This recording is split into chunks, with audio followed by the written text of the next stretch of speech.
C'est un De retour au 104 dans le 19e arrondissement parisien, Malik Traoré, toujours avec Louis Hamelin. C'est déjà la troisième intervention, le troisième live si de vous commencez la à les journée. compter, Malik, on n'a pas fini. Hein. Déjà. On est déjà à la troisième apparition en live. Évidemment, vous pouvez nous retrouver sur les réseaux sociaux, sur Facebook, sur Twitter, via le hashtag également RUF pour ces premières rencontres universitaires de la francophonie, RUF 2018, le hashtag. Notre troisième intervention pour accueillir Jean-Paul de Godemar, monsieur Jean-Paul de Godemar, recteur de l'AEF, l'agence universitaire de la francophonie, partenaire de Campus France. Bonjour monsieur de Godemar. Bonjour. Pouvez-vous nous présenter en quelques mots l'agence universitaire de la francophonie?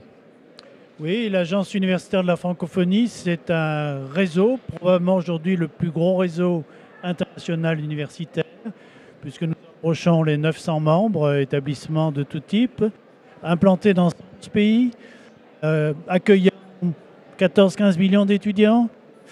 Et ce qui est peut-être intéressant à savoir, c'est que nous avons de plus en plus de membres qui ne sont pas francophones purement, mais qui sont aussi partiellement francophones, avec des activités francophones, ce qui est un indice, je dirais, de l'attractivité de la francophonie à l'échelle mondiale.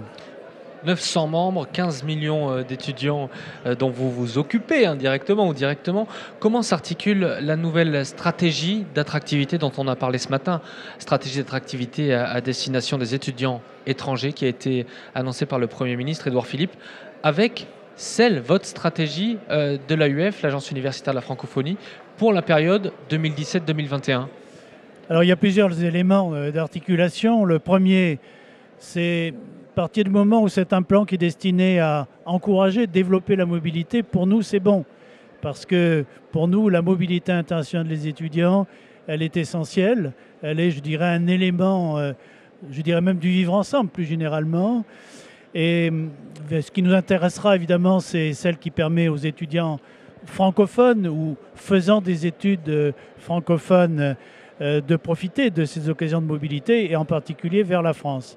Mais il y a d'autres aspects aussi très intéressants pour nous.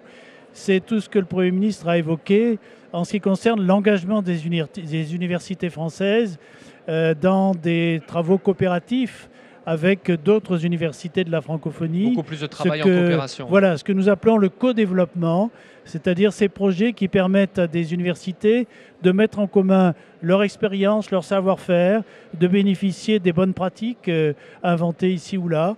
La francophonie, c'est un immense réservoir d'expertise et de savoir-faire. Et de ce point de vue, si ce programme encourage ce type d'engagement des universités françaises vers d'autres universités francophones, ce sera pour nous tout bénéfice. L'importance de ce programme, donc souligné par Édouard Philippe un peu plus tôt dans la matinée. Justement, Jean-Paul, quelle contribution pourra apporter concrètement l'Agence universitaire de la francophonie à cette nouvelle stratégie?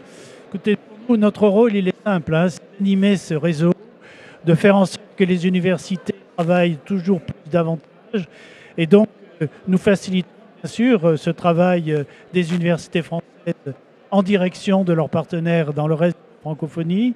Et donc, ça contribuera, je dirais, à la réalisation de ce plan. Et puis, quand même, un point particulier, qui est celui de la Maison des étudiants francophones, que le Premier ministre a annoncé à la Cité internationale universitaire de Paris et que nous allons gérer dans les prochaines années. Monsieur de Godemar, on fait signe sur Internet qu'on ne vous entend pas bien. Vous savez pourquoi? Parce que vous avez la main sur l'antenne du micro. Si vous pouvez remonter légèrement la main, c'est toute une technique, les micros aujourd'hui en 2018. Merci. Très concrètement, quel va être l'impact sur les activités de l'AUF, l'Agence universitaire de la francophonie? Alors l'impact, je l'ai déjà un peu évoqué, c'est-à-dire d'abord nous allons nous occuper de cette maison internationale des étudiants francophones qui va ouvrir à la rentrée 2020. Et puis là, eh bien, nous allons continuer ce travail d'animation du réseau, en particulier faciliter tout ce qui permettra l'engagement des établissements français en direction de leurs homologues francophones. Je pense bien sûr à cette immensité du monde francophone universitaire. L'idée, c'est de faire de la francophonie universitaire un acteur exemplaire, au fond, du rôle que l'université, plus généralement, peut apporter au développement des pays. On sait que si nous réussissons cette question-là, ça a des incidences considérables sur le développement dans tous les pays francophones. Jean-Paul de Godemar, recteur de l'AUF, l'Agence universitaire de la francophonie, le troisième intervenant de cette très belle journée pour ces rencontres universitaires de la francophonie. Merci à vous Jean-Paul d'être venu sur ce plateau.